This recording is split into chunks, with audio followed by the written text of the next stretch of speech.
Olá a todas e todos, sejam bem-vindos. Este é o Podcast Sem Fronteira, um projeto que valoriza a divulgação científica e o diálogo entre pessoas de diferentes lugares e trajetórias acadêmicas.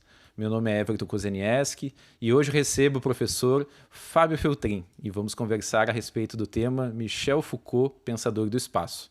Fábio, que bom te ter aqui no nosso podcast, seja bem-vindo.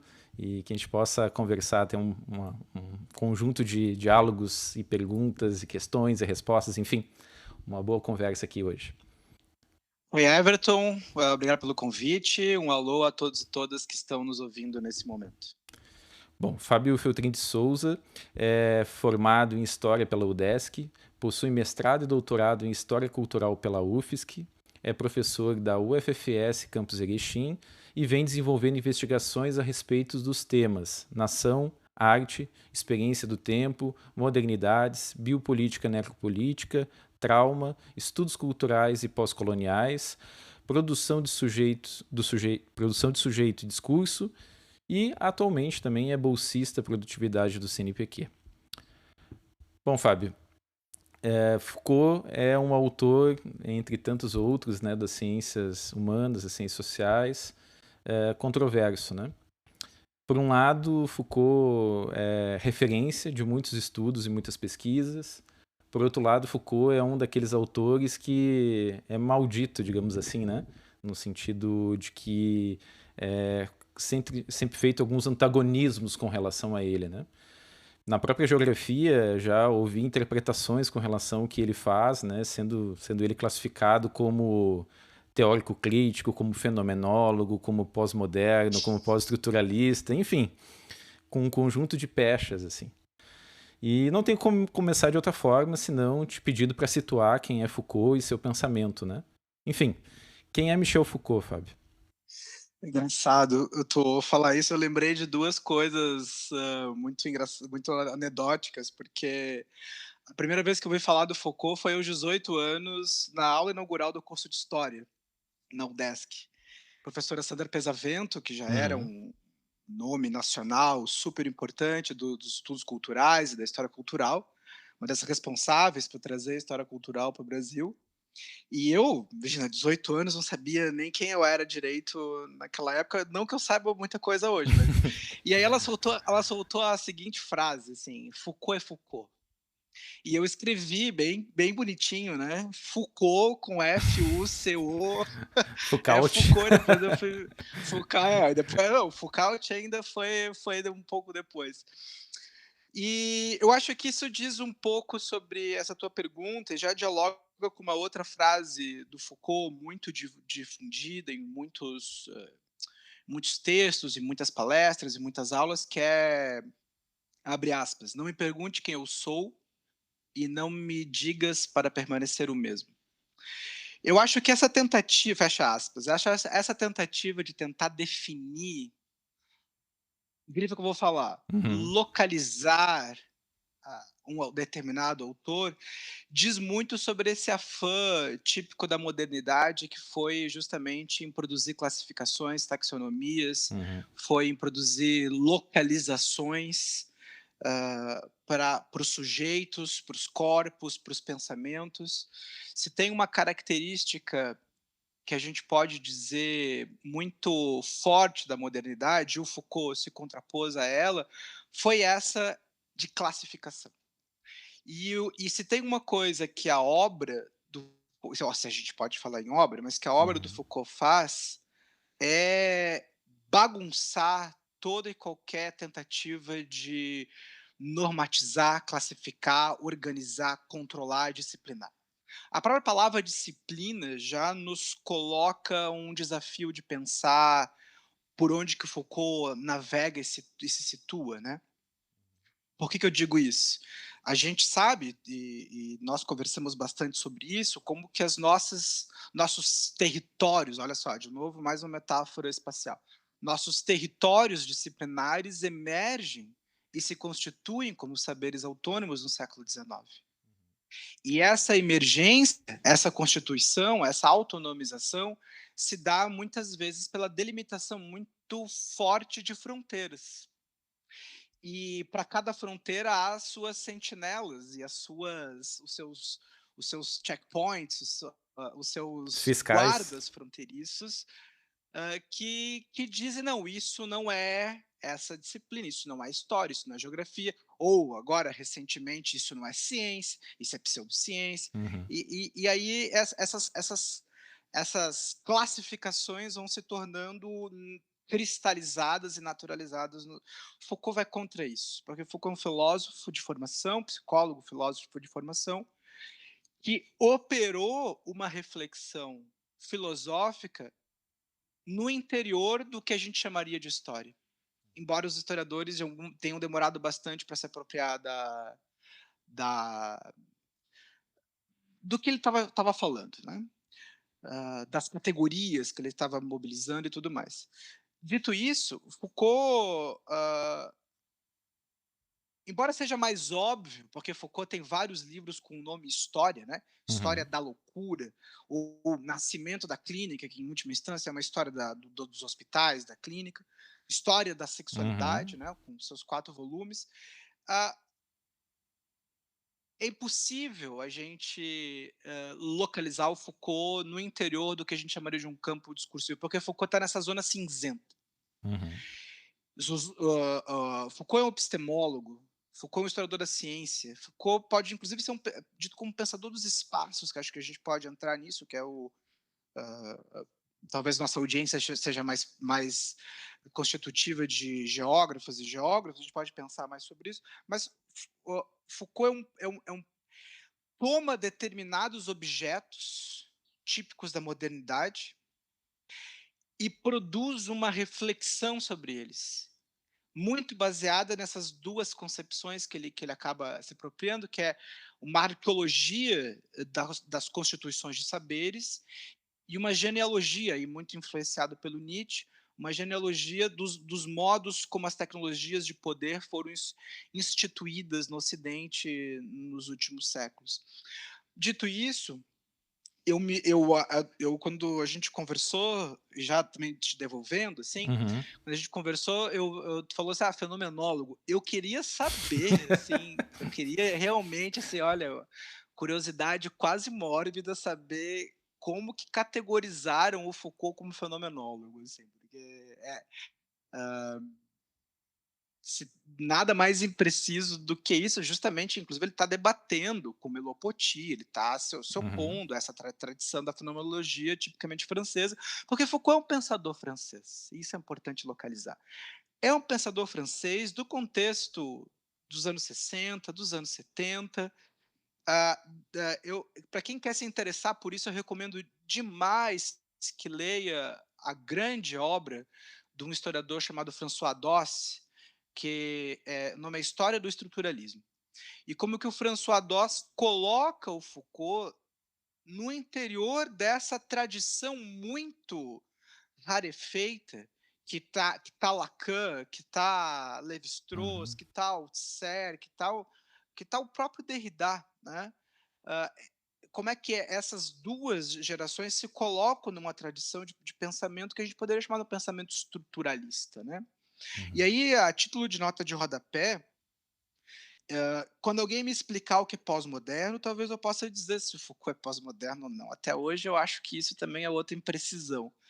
Até porque a gente precisaria definir o que é moderno.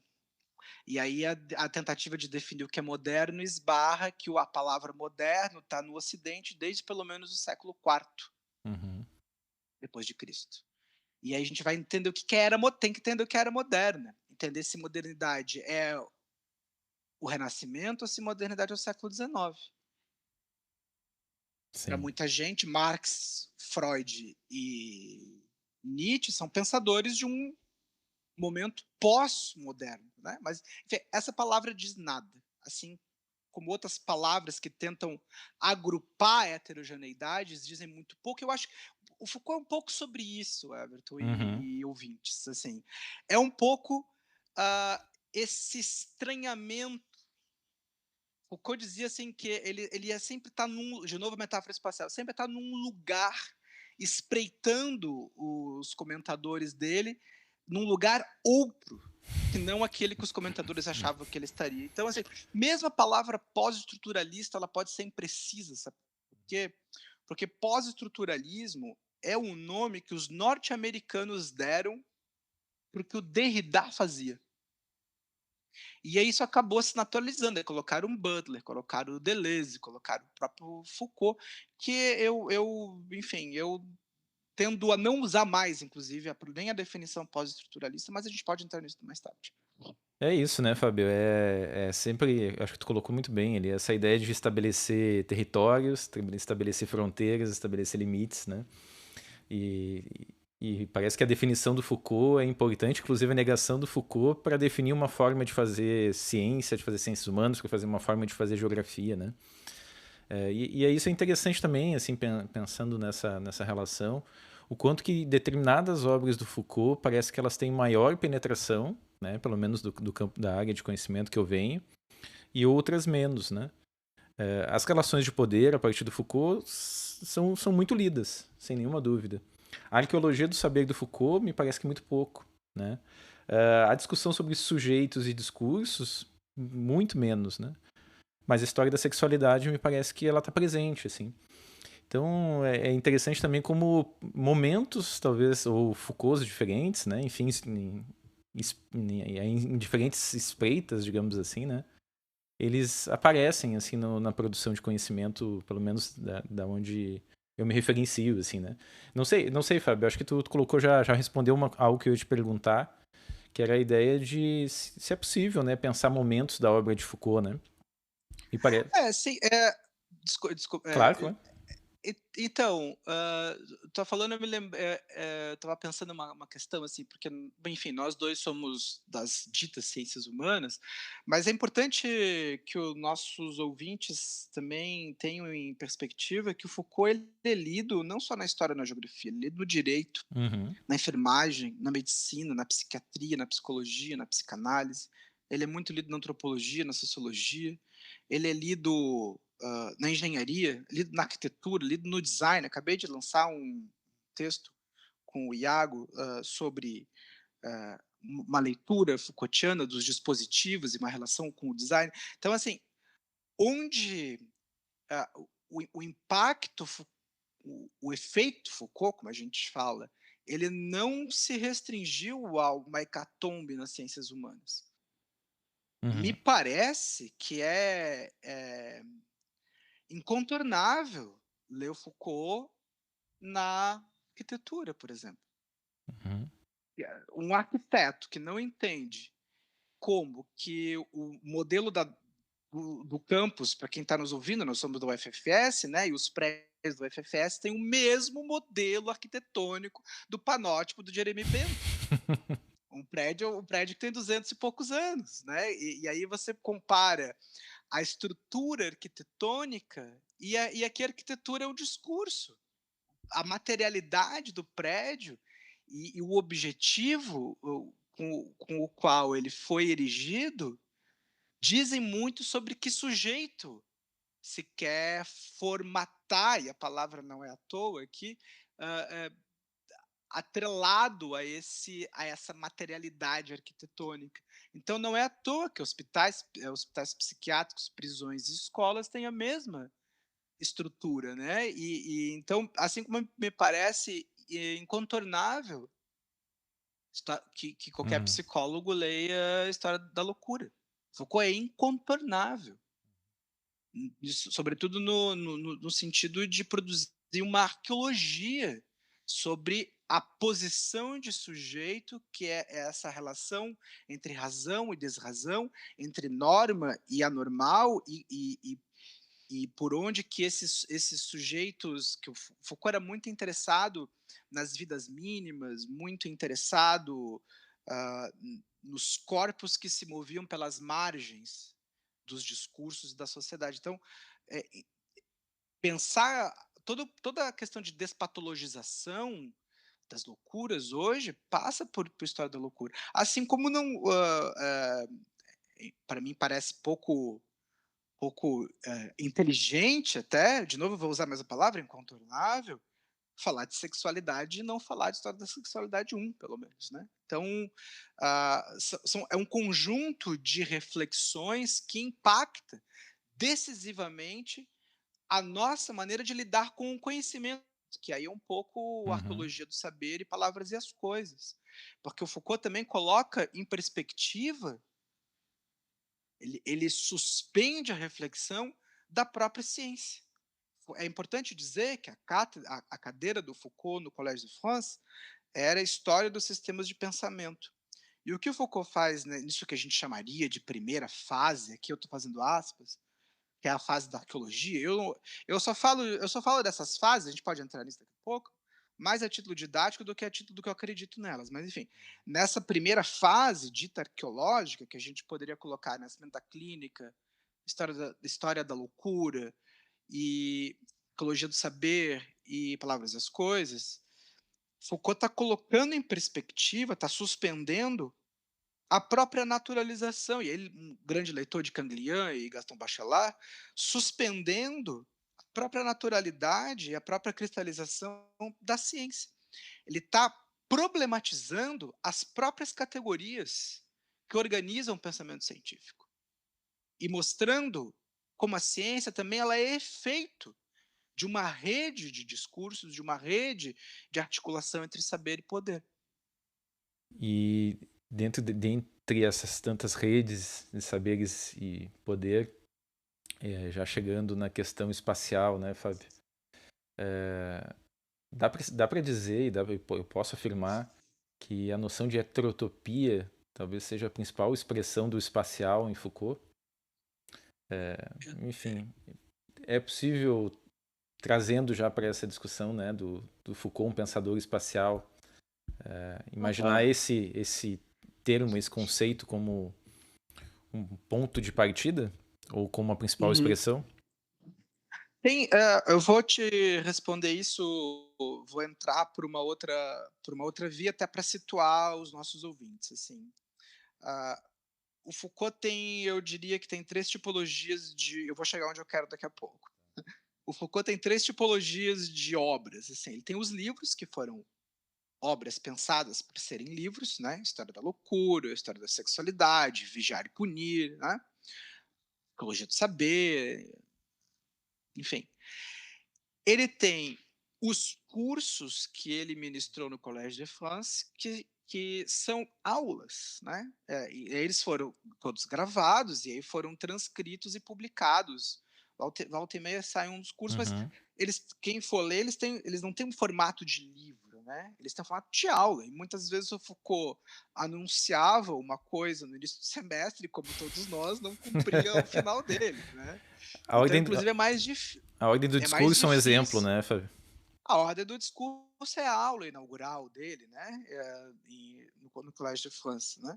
A própria noção de biopolítica, ela surge num curso, né? Então, ah, inclusive, ele anuncia que vai seguir isso, e aí no ano seguinte ele envereda para uma outra discussão que, infelizmente, ele não levou à frente, que é a discussão, para mim, uma das mais ricas em Foucault, que é a noção de biopolítica e de biopoder.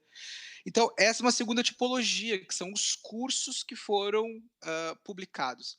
E aí tem uma terceira tipologia que saiu com o nome de ditos e escritos. E aí é onde eu quero chegar.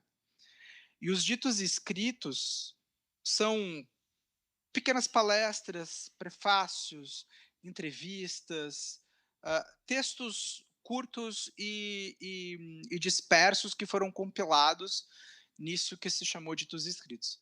Mas na França no Brasil ele sai diferente do que sai na França. No Brasil ele sai, são 8, 9, agora eu não lembro. Ele sai organizado por temas. Então, sei lá, segurança e território, estética e arte, sabe? A, a verdade e sexualidade. O, e eles não refletem uma historicidade do pensamento Foucaultiano, porque na França os ditos escritos saem cronológico. Por que eu estou falando isso? Tu perguntou Uhum. da heterotopia, né? Heterotopia aparece já na década de 60. No prefácio das Palavras e das Coisas, que é de 66 ou 67, agora eu não me recordo, tá lá o que ele está chamando de heterotopia. A conferência Outros Espaços também é logo em seguida, de 67, 68. Então, e para mim, Everton, não só é a grande expressão de um pensamento espacial Foucaultiano, como para mim é a chave do pensamento Foucaultiano. As heteropias. A reflexão e os desdobramentos em torno das heterotopias.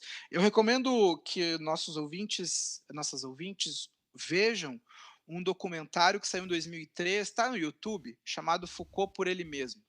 Foucault par lui-même. E ele ali lá o texto começa com uma fala, né? Ele falando sobre Uhum. heterotopias, e lá pelas tantas ele fala de que uma ciência dos espaços seria uma heterotopologia. Né? E por que eu estou falando isso? Porque uma nota de rodapé aqui, início de uma digressão. Foucault, salvo o meu melhor juízo, nunca escreveu sobre educação. Ok. Salvo algumas poucas palavras, algumas poucas linhas em Vigiar e Punir, quando ele vai falar dos corpos dóceis. No entanto, a reflexão Foucaultiana sobre vigiar e punir, sobre a docilização dos corpos, sobre tecnologias de poder, e especialmente sobre os modos como as sexualidades vão ser normatizadas, organizadas, patologizadas, entra de maneira significativa no campo da educação. Aliás, o chamado Grupo de Porto Alegre, Veiga Neto, Marisa, Tomás Tadeu, são uns dos grandes responsáveis por trazer o pensamento Foucaultiano para o Brasil, inclusive de pensá-lo de maneira muito inovadora. Foucault, inclusive, adorava vir ao Brasil por conta dessa maneira inovadora que nós, brasileiros, líamos a obra dele. Por que eu estou dizendo isso? Porque também Foucault nunca escreveu sobre geografia. No entanto, eu acho que a apropriação Foucaultiana como sendo um pensador dos espaços, ela é muito tardia. Porque as metáforas espaciais, há um léxico, há um vocabulário espacial que percorre toda a obra do Foucault. Toda a obra do Foucault.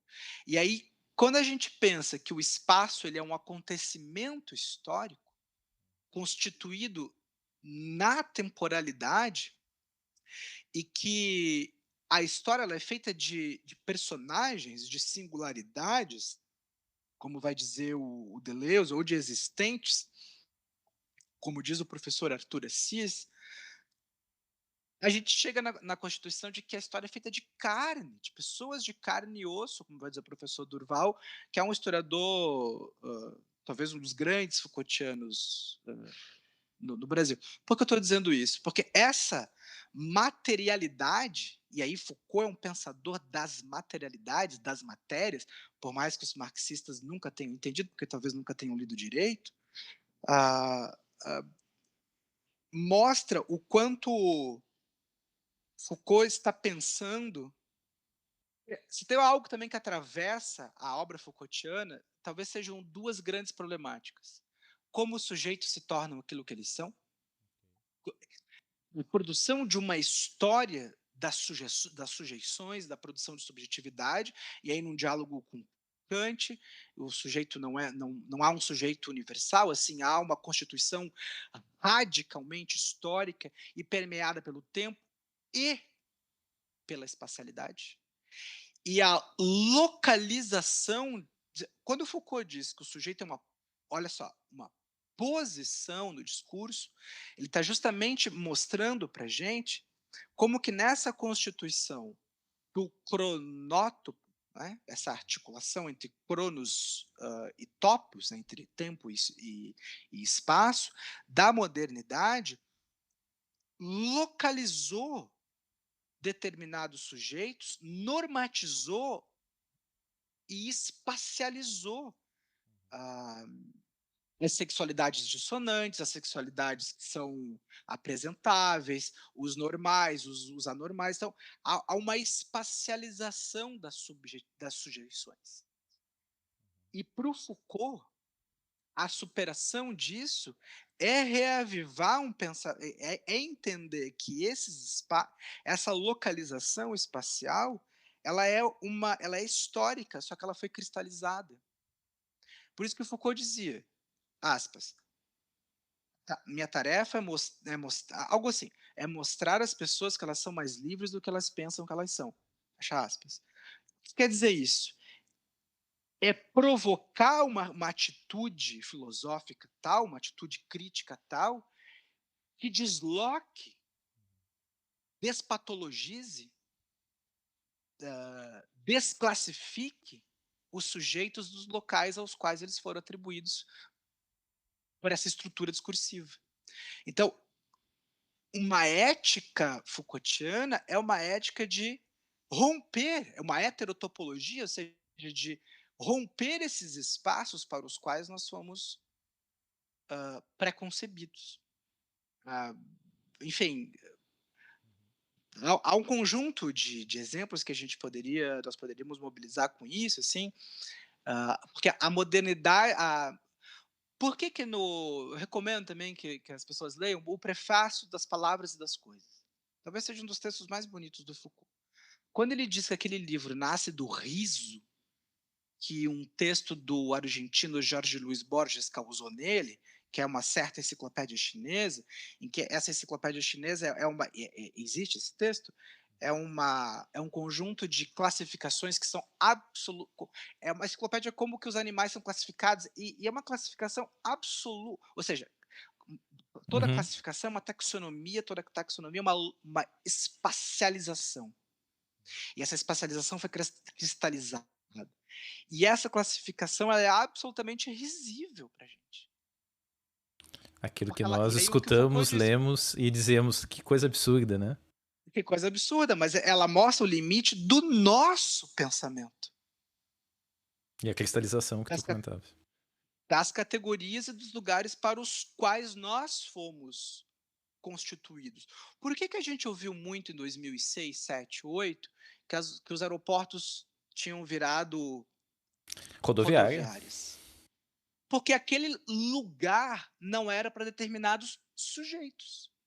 Por que tem uma discussão muito importante na arquitetura sobre a relação entre a senzala e o quarto de empregada?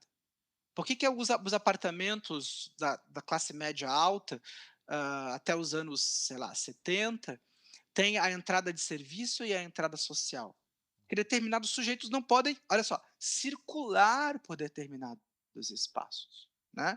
Então, acho que a chave do pensamento Foucaultiano e pensar o pensamento Foucaultiano como um pensamento de transgressão, de radical transgressão, passa por pensar o Foucault como um filósofo dos espaços, entendendo espaço como uma articulação, um acontecimento histórico localizado no tempo e tudo mais. Bafa, muita coisa para pensar a partir disso que tu estás nos dizendo, né? Inclusive, enfim, né? Abre leque para muitas outras discussões, né? Eu talvez vou te colocar alguma questão que remeta ao espaço, né? Mas, enfim, fico pensando em toda essa dimensão midiática, toda a situação dessa guerra de discursos a partir de redes sociais. Enfim, acho que daria um tema para uma baita discussão isso também, né?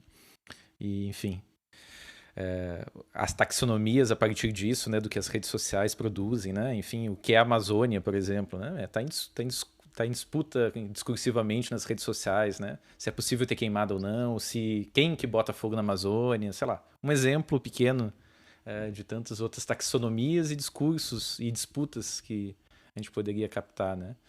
Mas eu acho que tu remeteu ao texto, né? Das heterotopias, enfim, essa discussão das heterotopologias, né? E eu me lembro, Fábio, quando eu li o texto, que tinha uma metáfora do espelho que quando eu li eu falei, opa, Não entendi bem. Vou aproveitar aqui e vou te perguntar. Não sei se tu tem É. o texto em mente, mas tem algum momento Sim. do texto que ele faz uma analogia do espelho. Me ajuda com isso. Tá. Não, eu vou tentar entrar nisso também complementando uma coisa que eu falei antes, que eu acho que é importante. Eu escrevi teve um encontro de estudos Foucaultianos em 2018, 2018, e eu apresentei um texto, está publicado agora na coletânea, que o nome é assim, Heterotopia, dois pontos, outros tempos. Porque uma das categorias, a, a, a questão de tempo e temporalidade entrou na agenda dos historiadores de maneira significativa nos últimos 10 anos, mais ou menos. Né?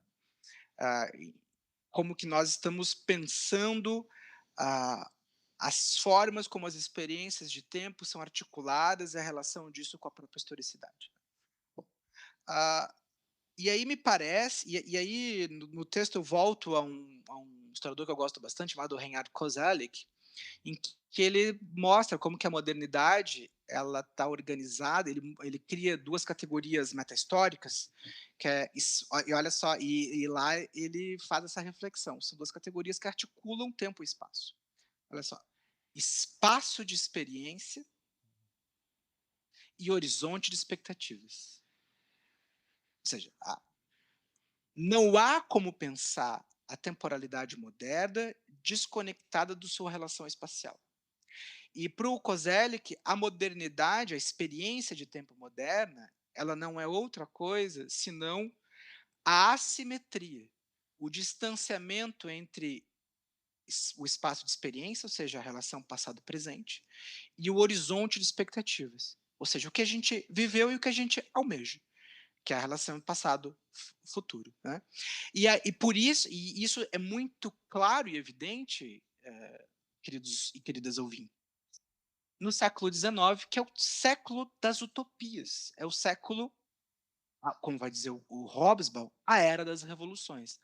Ora, revolução é um conceito que ganha um novo conteúdo simbólico a partir da Revolução Francesa.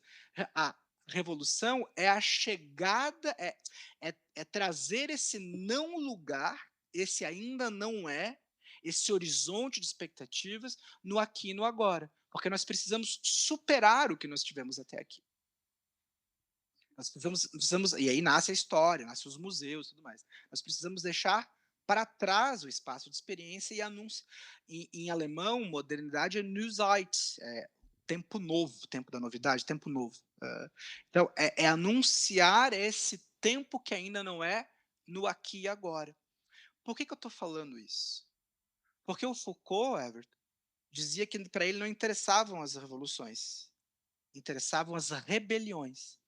E aí tem tudo a ver com essa implosão dos espaços atribuídos no aqui e no agora. A heterotopia é a possibilidade de agir no aqui e no agora, já que as utopias são os não. Se as utopias são os não lugares, se a utopia é o que ainda não é, se a utopia é onde se quer chegar, se a utopia é a escatologia do pensamento moderno, agora dessacralizado, as heterotopias são o aqui e o agora.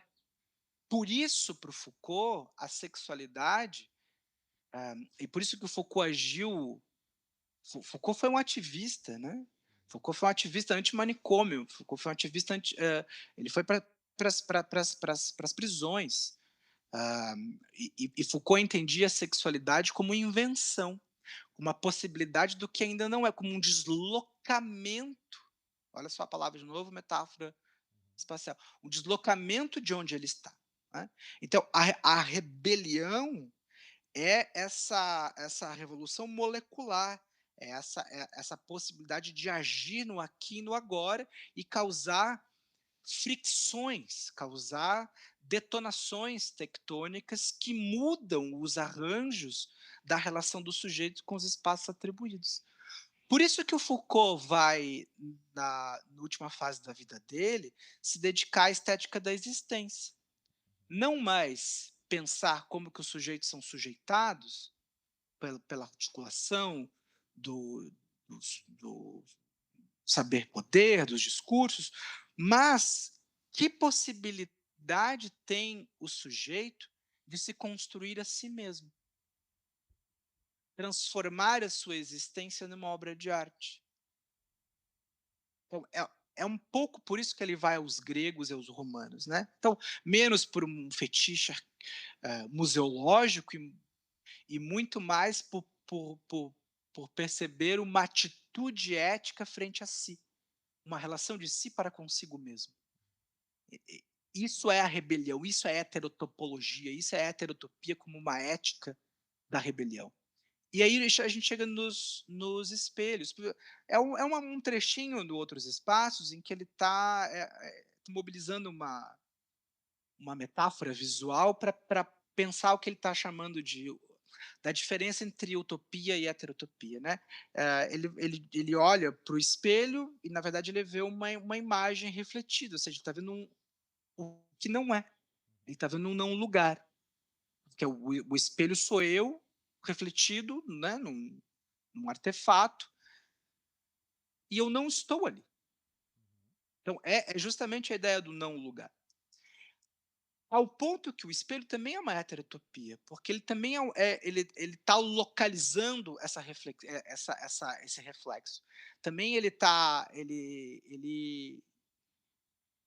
mostra um lugar que eu ocupo e de que maneira eu posso me mobilizar e tornar esse lugar um lugar outro. Né? Então é mais ou menos uma brincadeira que ele está fazendo, uma metáfora ético-política de tirar a potência transformadora da sociedade de um cronótipo moderno que colocou as utopias como organizadoras dos nossos afetos e inseriu o debate heterotópico como força transformadora de si, do seu corpo, da sua subjetividade e, consequentemente, do que está em torno. Me parece que é um pouco isso. Pois é, eu fiquei pensando também essa ideia do eu e o eu projetado nos objetos, né? O quanto que é uma consciência de si é possível, né? Se não projetada a partir do espelho, né? Enfim, eu já viajei aqui, né? Bom, desculpa, e aí a gente chega na própria psicanálise, né? No próprio, com quem, aliás, o Foucault teve sempre uma relação muito tensa, como que o texto, acho que é de 14, 13, do Freud sobre o narcisismo, né? É como que a gente o eu é o outro, né? Bom, estava em Rimbaud, né? Je suis un autre, eu sou um outro. Então, a própria desestruturação desse eu cartesiano, autônomo, puramente racional, deslocado dessa outridade, né, a gente vai ver como que, na verdade, a gente é forjado, né, por essa... insisto, Foucault teve sempre uma relação de muito respeito, mas de muita tensão com as psis, né, na real. Né? E lembrando que ele está escrevendo nos anos 60 e não hoje em dia, que em Sim, sim. psicologia e psicanálise já são coisas muito distintas. Né? Sim. Fábio, na tua fala anterior, tu comentou de um determinado momento do Foucault, acredito que seja um momento mais final da vida dele, da obra dele, né? Que fala da possibilidade do sujeito transformar a sua existência, né? Se não me engano, foi essas palavras que tu usou. E isso me faz pensar talvez uma dimensão, né, dessa relação entre sujeito e espaço, né?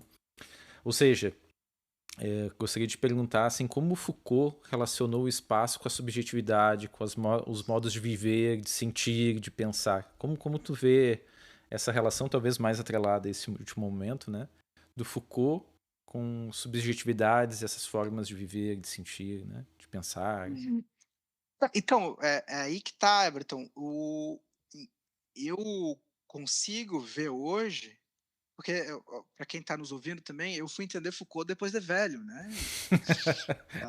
Precisei ler muitas vezes coisas para, pelo minimamente, saber, e não que eu tenha entendido tudo, né? Por exemplo, A Apologia do Saber é um livro que eu tenho alguma dificuldade, felizmente não sou só eu que tenho alguma dificuldade de entender. Mas hoje eu entendo que a relação de espaço e sujeito em Foucault, ela perpassa toda a obra, porque ela tá em História da Loucura, Uhum. na medida em que na belíssima introdução que ele faz, recomendo que todo mundo leia, tá, ele usa aquela a metáfora não, a coisa muito real que era as naus dos loucos, né. Ou seja, todos aqueles indesejados, indesejáveis, eram postos nessas naus e eles iam, poeticamente, né, navegando de porto em porto. Então eles, ah, o quanto essas subjetividades, ah, essas posições marginais e anormais carregam o signo do nomadismo, né, carregam esse sim essa caracterização de um não lugar. E como que a modernidade, isso estou falando do século XVI, e como que a modernidade, o caminho, o percurso do pensamento, vai lá, europeu, não é outra coisa senão a estatização. Pensa que a palavra Estado, ela vem da palavra estático, daquilo que do oposto ao nomadismo. Então, o Estado como aquele que vai trazer para si a capacidade de regulamentação da criação das instâncias organizadoras, aqui eu estou pensando nos aparelhos ideológicos do Estado, em Althusser, de que o Uhum. Foucault é muito tributário, o Estado vai localizar esses sujeitos, e vai criar lugares, e aí estou falando já do século XVIII, XIX, vai criar instituições de confinamento, cujo objetivo é tirar das. Então, Foucault também tem uma relação entre visualidade e não visual. Né, aquilo que é visto do não visto. Então, como que essas instituições vão ter a capacidade de moldar e de confinar determinados corpos e de aprisioná-los, não no sentido jurídico, mas de aprisioná-los naquela identidade anormal, naquela identidade não normativa. O que o Foucault está fazendo nessa dita terceira fase dele, que aí são os cursos finais no Collège de France, Coragem de Verdade, principalmente, mas o História da Sexualidade 2, 3 e o 4, está mostrando a potência que, ok, nós somos modelados, fabricados, agenciados por um conjunto de discursos, somos capturados por um conjunto de dispositivos que nos localizam. Mas nós temos a a autonomia, ah, de modelarmos nós próprios, de agir. Por isso que ele gostava, ele se interessou muito pelas filosofias, o epicurismo, o estoicismo, assim, como é que essas filosofias tinham a possibilidade de modelar a própria subjetividade, tornando o sujeito autônomo da sua própria constituição. E na medida em que eu me torno sujeito, isso não é uma boa expressão, mas sujeito de mim mesmo, na medida que eu me torno autônomo, na medida em que eu tenho as capacidades de sustentar, Sócrates decide levar-se no limite, levar a sua própria autonomia no limite, quando ele opta por tomar veneno e não ser expulso da polis. Porque ele leva a coragem da verdade, a parresia, no limite ético de ser aquilo que se é, e não aquilo que se construiu para ele. Então, a força ético, estética e política do cuidado e da constituição de si é a ruptura com os lugares previamente atribuídos para esses sujeitos. É o que o Deleuze, mais tarde, vai chamar de desterritorialização. A ética, se a gente pode dizer assim, uma ética deleuziana, é o movimento entre territorializar-se e desterritorializar-se. Mas desterritorializar-se é o gesto de autonomia, o gesto ético mais difícil que se tem, porque a gente está resistindo aos dispositivos de captura. E isso é uma coisa bem importante do Foucault. E que o Agamben nos ajudou a iluminar no texto que é o dispositivo. Né? Enfim, o Deleuze já tinha falado alguma coisa sobre isso, mas essa resistência, Everton, aos dispositivos de captura, a esse conjunto de práticas e técnicas e objetos que nos modelam, resistir a isso é, em última instância, ter liberdade. Pois é, né, Fábio? Olha algumas palavras que tu usou, né, ao longo dessa última parte, né? Confinamento, Uhum, resistência, dispositivos, né? Todos eles uhum. nós poderíamos pensar em metáforas espaciais, ou não, ou são Tudo. essencialmente analogias espaciais, né? Sim, Tem como pensar o sim. confinamento sem espaço? Há como pensar a Não tem, não. resistência ao confinamento sem espaço?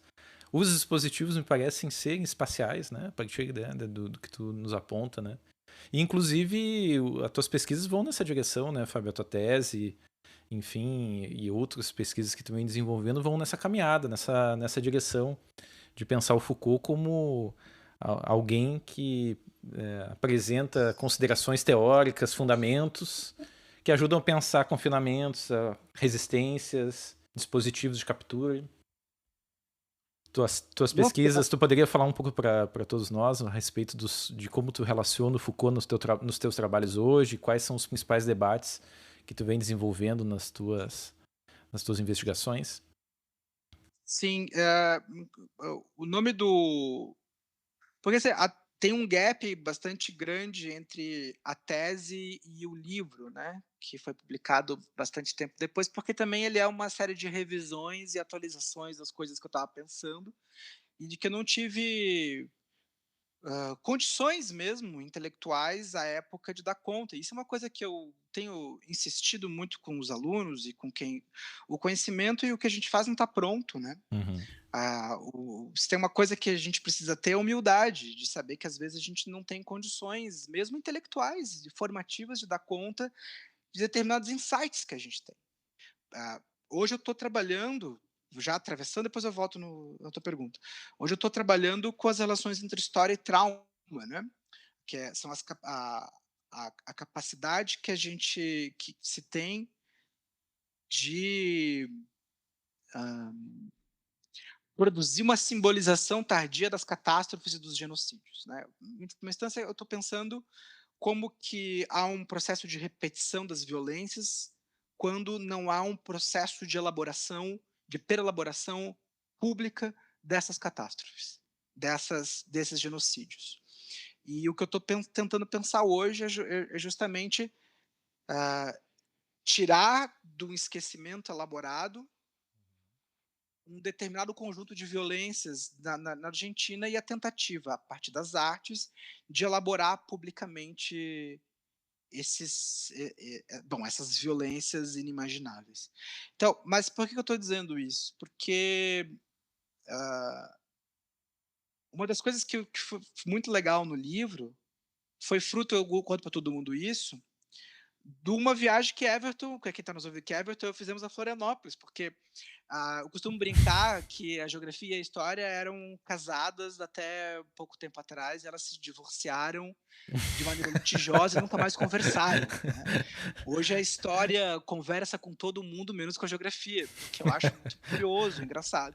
E aí o Everton me contou que, tirando essa parte mais positivista e mais marxista ortodoxa, a geografia buscou caminhos de se pensar muito semelhante à história, né? A relação com os estudos culturais, a relação com a teoria pós-crítica e tudo mais. Inclusive com Foucault, e até esse momento eu nunca tinha me dado conta que Foucault era um filósofo dos espaços. Né? Então, por que eu estou dizendo isso? porque uma das questões dramáticas do século XIX foi o controle do espaço, foi o controle da natureza. Porque se eu estou falando em constituição de estados nacionais, de estados nacionais, eu estou falando da constituição de fronteiras que não estavam organizadas no século XIX. Elas Uhum. foram se moldando com guerras, com guerras externas, guerras internas. E o espaço configurou uma unidade dramática. Se o Brasil, a floresta, era um problema Uhum. para, enfim, pensamento nacional, o deserto, aqui entre 1 milhão de aspas, era um problema para os argentinos. E é muito curioso eles chamarem o Pampa de deserto, sendo que o Pampa é uma região super fértil.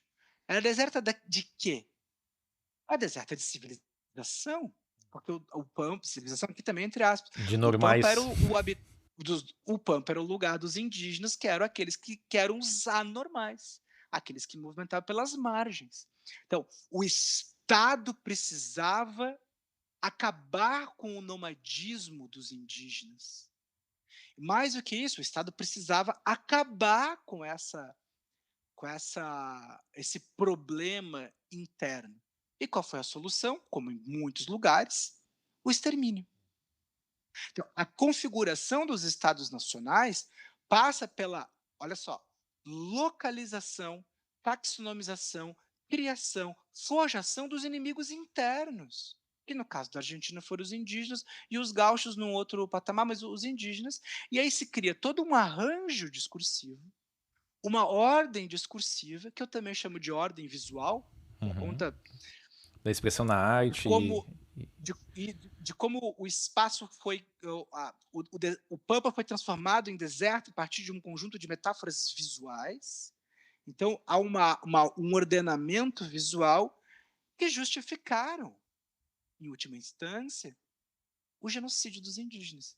Então eu estou me apropriando do Foucault, do Agamben e do Derrida nessa forma de examinar a maneira como o Estado Nacional Argentino, e aí o brasileiro, e tantos outros foi O proje- pensem o seguinte, assim, que eu estou falando de modernidade. Qual é a grande questão discursiva dos nazistas? A criação de um bode expiatório, de um inimigo, de um anormal. O que o Foucault, o que o Foucault chamou de tecnologias de poder, o que o Foucault chamou de governamentalidade moderna, o que o Foucault chamou de biopolítica, está na base da constituição de todos os Estados nacionais do século XIX, está na base dos nazifascismos. Porque a criação de uma paranoia, a criação de um inimigo externo, a criação de um inimigo interno, e que a sua dizimação vai salvar e vai a, a, esse outro personagem do século XIX, que é o povo, vai Uhum. salvar o povo dessa, olha só, Mitos e messias. contaminação, subjaz a todos esses pensamentos. E é isso que eu faço na tese do meu livro, e tem um diálogo muito forte com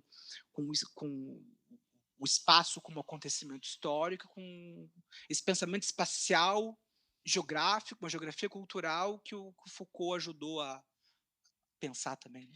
O projeto de colonização no norte do estado do Rio Grande do Sul passa pela construção do vazio, né? Áreas de vazio que são perigosas a serem invadidas pelos argentinos. Enfim, mil outras situações, né? Que a gente poderia citar aqui, né? Exagerando grandemente. O livro Mas, do meu amigo da Unicamp, o José Alves Freitas Neto, justamente ele usa essa categoria vazio e não não é um conceito, ele diz não é um conceito, não é uma visualidade, é uma categoria mesmo de pensar, porque assim, vamos pensar o que é a Amazônia para os militares, né? Esse inferno verde, despovoado, que precisa ser o quê? Ocupado, controlado, conquistado, ou seja, o pensamento moderno, biopolítico, violento, genocidiário por excelência. Né? Então, o pensamento Foucaultiano, o pensamento espacial Foucaultiano nos ajuda a desvelar ah, esses discursos que ainda estão aí, né? Eu acho que é importante pontuar, né, Fábio, tua tese e posteriormente o teu livro, com todas essas tuas revisões, com essas tuas acréscimos, né? Ela trata do Pampa argentino, né, e toda uma produção do século XIX, né, a respeito do Estado, não só do Estado, mas da arte, enfim, de uma série de expressões no sentido de construção do deserto, né, e, portanto, dessas ações violentas de confinamento e enfim, né, do Estado com todas essas características que tu citou. Inclusive, eu gostaria de pedir, Fábio, que tu pudesse passar para todos nós aqui o nome do teu livro, né, e a editora que ele está publicado. E, inclusive, assim, já chegando, né, na reta final, que tu pudesse também nos dar algumas indicações, algumas apontamentos, assim, de textos, de referências, para alguém que é um jovem pesquisador sobre o tema, que gostaria de iniciar nos estudos do Foucault e também dessa relação do Foucault e a espacialidade. Ou seja, gostaria que tu pudesse compartilhar conosco um pouco da tua publicação, do teu livro, né? E também algumas outras referências, indicações, algo que possa ajudar a todos que estão iniciando nas discussões a respeito desse tema. Não, e sim, é legal isso, porque tu falou, eu lembrei de uma outra questão ainda, que Vai lá, o claro. campo de concentra o campo de concentração não foi uma invenção nazi nos anos 40. Não? Não foi, porque primeiro porque os alemães já haviam constituído campos de trabalho e campos de concentração na Namíbia no início do século XX. A Namíbia, no início do século XX, e o genocídio dos Herero, que ninguém fala, porque afinal está na África, né? E aí o Aimé Césaire é brilhante disso. O Aimé Césaire diz que o que os europeus não perdoam é que o Hitler, que Hitler fez com europeus o que a Europa sempre fez com a África, né? Então, Bom, a Alemanha, inclusive a Alemanha reconheceu recentemente, de maneira muito envergonhada, o genocídio dos Herero. E na Namíbia, é um país que fica na África Austral, tinha campo de concentração, tinha trem que levava as pessoas para esses campos, tipo Auschwitz. Mas a Argentina teve campos de trabalhos forçados no século XIX. Depois do genocídio, depois da chamada conquista do deserto, em 1879, a Ilha Martim, esqueci o nome da ilha agora, daqui a pouco vem. Foi uma ilha próxima a Buenos Aires que foi transformada em campos de trabalho forçado dos indígenas. bah. E aí o genocídio ele é muito curioso porque além do campo de trabalhos, porque o genocídio não é só a morte física, o genocídio é a desarticulação simbólica dessas comunidades que se dá posteriormente, inclusive no controle da memória. Então, se 15 mil indígenas foram mortos, outros 15 mil foram desarticulados, suas famílias, levado para a ilha, não vai vir o nome, Martim Garcia, Ilha Martim Garcia, Veio. e muitas crianças e mulheres foram desalojar das suas famílias para trabalhar, olha só, ocuparam um lugar específico de subalternidade para trabalhar nas casas da burguesia agrária de Buenos Aires, dos arredores de Buenos Aires. Algo que aconteceu também no Chile. Então, assim, a, é a Constituição. E aí já entro na tua pergunta. Se tem, eu acho que tem três temas em Foucault que, pelo menos para mim, assim, são muito interessantes e que possibilitam agendas de pesquisa muito ricas. Primeiro é a própria noção de heterotopia, que eu acho que ainda é pouco trabalhada. Eu tentei fazer isso, pensar o espaço como uma atitude de rebelião do tempo, né? Num texto que eu não queria ter escrito outras coisas, mas não levei à frente. Acho que a questão da biopolítica é central para pensar a modernidade, o que acontece hoje. Não é à toa que um dos textos mais lidos ultimamente foi o Necropolítica, do Uhum. Achille Mbembe. Esse texto não é outra coisa senão uma continuidade ou uma leitura do que o Foucault fez, né? É isso, né? E aí a própria noção de dispositivo. O nome do meu livro chama-se justamente Dispositivo Nacional. Ele saiu em 2021 pela Paco Editorial, uma editora de Jundiaí, uma editora acadêmica, acho que é bem conhecida. Então, Uhum. eu estou pensando a nação como um dispositivo. E uma série de dispositivos que constituem a ideia de nacionalidade, inclusive a de biopolítica. Porque é muito louco, porque já minha tese é 2011, mas essa hipótese ela é de 2010. Depois que eu li o texto Foucaultiano, onde ele apresenta isso, que é em português é Em Defesa da Sociedade, é o curso, mas a melhor tradução vem do francês, que é Preciso Defender a Sociedade. Eu não sei se já está saindo com essa tradução. Bom, o que o Foucault escreveu ali, para mim, não dava conta dos processos de matabilidade e organização racional da morte. Por isso que eu vou usar o termo do Agamben, que é tanatopolítica. Mas aí no livro eu uso tanatopolítica e uso a noção que eu acho mais adequada, que é de necropolítica, por conta de pensar esses contextos de essas topologias recalcadas da violência extra-europeias atravessadas pela racialidade, que é o que o Mbembe faz. Então, fica a dica aí, o Dispositivo Nacional, que é o meu livro, saiu pela Paco em 2021. E para quem está começando, eu sempre sugiro que as pessoas comecem a ler Vigiar e Punir, que eu acho que é o livro mais direitinho, assim. Ele, embora não tenha introdução nem conclusão, ele tem uma organização argumentativa bacana e as hipóteses são muito claras, é um livro muito claro. Então, Vigiar e Punir é sempre o livro que eu recomendo as pessoas começarem, ou mesmo História da Sexualidade, volume 1. Né? Acho que é onde o Foucault está mais metodológico, digamos assim, está mais um pensamento mais assim, sistematizado, se é que é possível falar isso. Assim. Então, eu sempre recomendo que as pessoas iniciem os estudos a partir desses dois livros. Bom, Fábio, certamente outras questões e outras dúvidas vão surgir com todos aqueles que nos ouvem, né? Então, as nossas redes sociais também, as redes sociais do podcast também são formas da gente continuar esse diálogo, continuar essa conversa. E, enfim, eu acho que usando dois termos que tu utilizou na tua fala, né? Tenho certeza que essa nossa conversa aqui causou uma rebelião em muitas situações e certamente muitas fricções, né? E, enfim, essa é a nossa expectativa também, que possa ter gerado fricções, que possa ter gerado rebeliões naqueles que nos ouvem, né? Enfim, o podcast fica de portas abertas para receber também os questionamentos, as dúvidas e obviamente, a gente continuar esse diálogo. Eu só posso te agradecer, Fábio, por se dispor a conversar conosco. Foi um baita momento de conversa, de diálogo. E, enfim, que tenho certeza que não encerra aqui, né?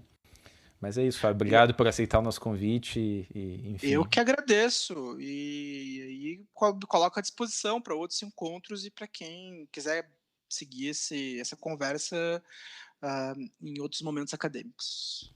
Bom, o livro do Fábio está à disposição na internet, enfim, é só pesquisar pelo nome, certamente vocês vão encontrar os locais onde vocês podem, né, adquirir ele.